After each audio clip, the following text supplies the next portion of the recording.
Recluse dans sa maison d'un quartier de Yaoundé, Rosalie est inconsolable depuis la disparition de son époux. Moïse, 65 ans, ancien commercial à la retraite, était allé encourager l'équipe du Cameroun face aux Comores lors des huitièmes de finale de la CAN.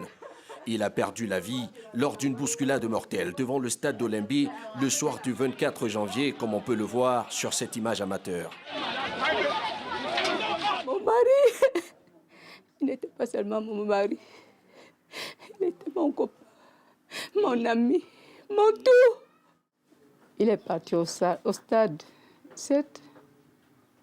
Lui et moi, on s'est vu le matin.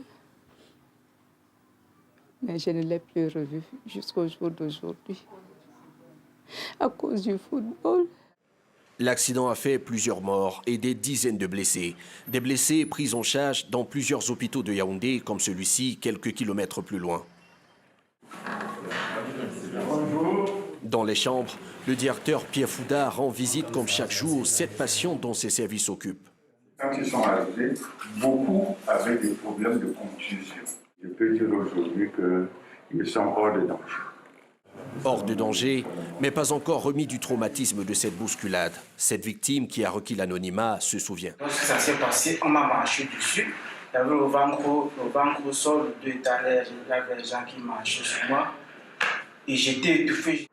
Le drame soulève désormais de nombreuses interrogations, notamment sur la responsabilité de la sécurité à l'entrée du stade d'Olimbé. Un stade autour duquel des Camerounais comme Moussa viennent se recueillir. Lui a perdu une amie. Il souhaite désormais que justice soit faite.